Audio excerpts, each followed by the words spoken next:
Our story today is called Feathertop. The long, cold winter was gone at last. At first, the cold nights went away slowly. Then, suddenly, the warm days of spring started to come. There was new life again in the earth. Things started to grow and come up. For the first time, green corn plants began to show.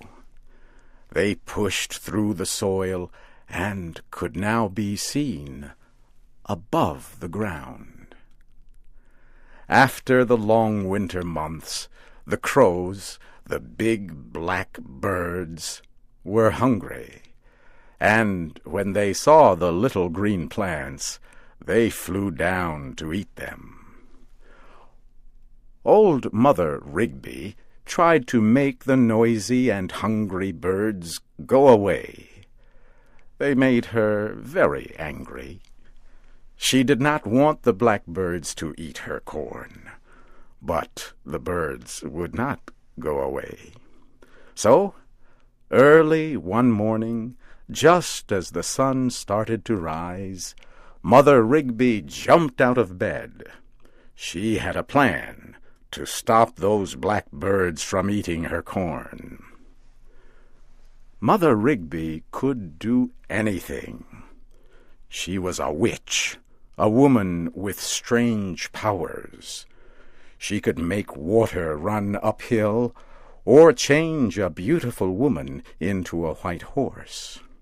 Many nights, when the moon was full and bright, she could be seen flying over the tops of the houses in the village, sitting on a long wooden stick. It was a broomstick, and it helped her to do all sorts of strange tricks.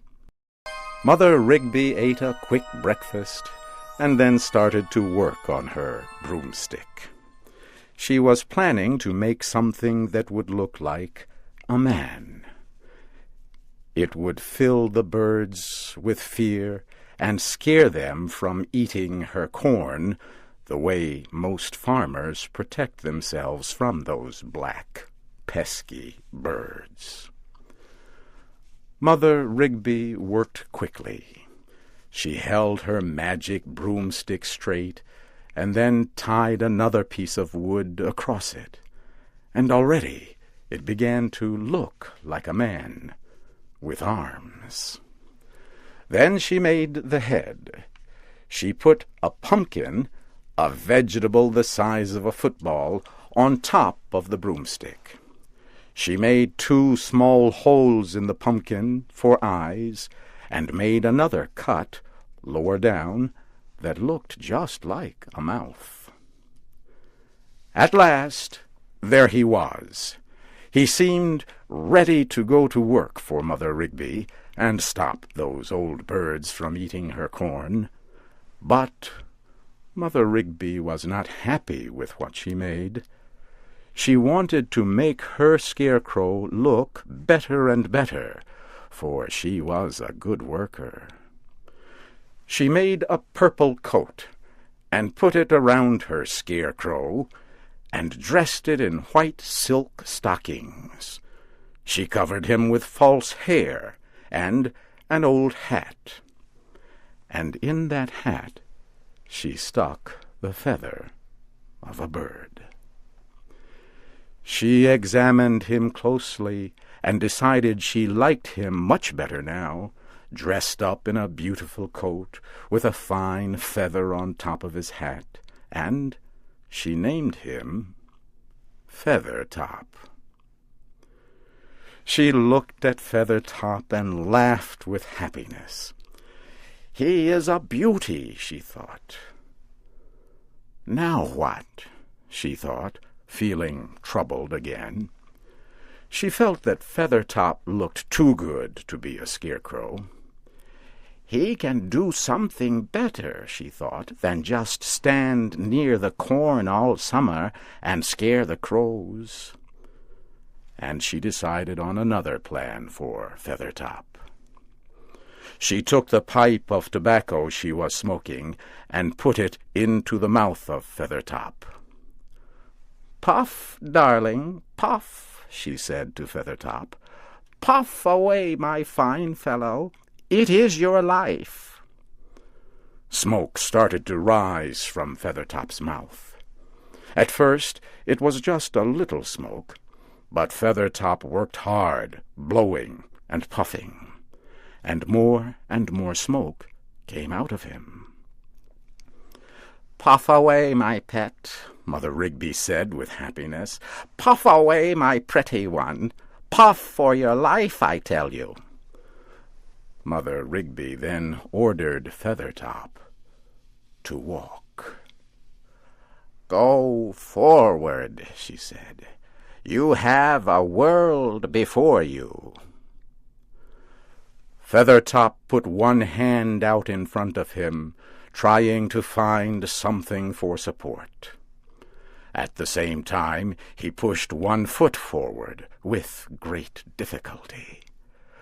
But Mother Rigby shouted and ordered him on, and soon he began to go forward. Then she said, "You look like a man, and you walk like a man.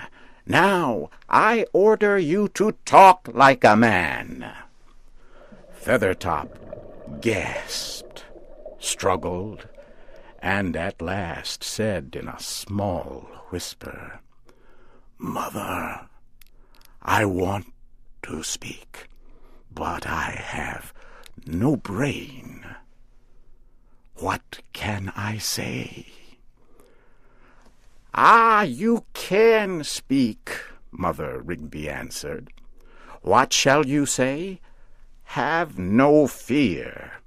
When you go out into the world, you will say 1,000 things, and say them 1,000 times, and saying them 1,000 times again and again, you still will be saying nothing. So just talk." Mother Rigby gave Feathertop much money and said, "Now you are as good as any of them, and can hold your head high with importance." But she told Feathertop that he must never lose his pipe and must never let it stop smoking. She warned him that if his pipe ever stopped smoking, he would fall down and become just a bundle of sticks again. "Have no fear, Mother," Feathertop said in a big voice, and blew a big cloud of smoke out of his mouth. "On your way," Mother Rigby said, pushing Feathertop out the door. "The world is yours, and if anybody asks you for your name, just say Feathertop. For you have a feather in your hat and a handful of feathers in your empty head." Feathertop found the streets in town, and many people started to look at him. They looked at his beautiful purple coat and his white silk stockings, and at the pipe he carried in his left hand, which he put back into his mouth every 5 steps he walked. They thought that he was a visitor of great importance. "What a fine, noble face," one man said. "He surely is somebody," said another. "A great leader of men." As Feathertop walked along one of the quieter streets near the edge of town, he saw a very pretty girl standing in front of a small red brick house. A little boy was standing next to her. The pretty girl smiled at Feathertop, and love entered her heart. It made her whole face bright with sunlight. Feathertop looked at her and had a feeling he never knew before. Suddenly, everything seemed a little different to him. The air was filled with a strange excitement. The sunlight glowed along the road, and people seemed to dance as they moved through the streets. Feathertop could not stop himself and walked toward the pretty, smiling young girl. As he got closer, the little boy at her side pointed his finger at Feathertop and said, "Look, Polly, the man has no face. It is a pumpkin." Feathertop moved no closer, but turned around and hurried through the streets of the town toward his home. When Mother Rigby opened the door, she saw Feathertop shaking with emotion. He was puffing on his pipe with great difficulty and making sounds like the clatter of sticks or the rattling of bones. "What's wrong?" Mother Rigby asked. "I am nothing, Mother. I am not a man. I am just a puff of smoke. I want to be something more than just a puff of smoke." And Feathertop took his pipe, and with all his strength smashed it against the floor. He fell down and became a bundle of sticks as his pumpkin face rolled toward the wall. "Poor Feathertop," Mother Rigby said, looking at the heap on the floor. "He was too good to be a scarecrow, and he was too good to be a man. But he will be happier, standing near the corn all summer, and protecting it from the birds. So I will make him a scarecrow again."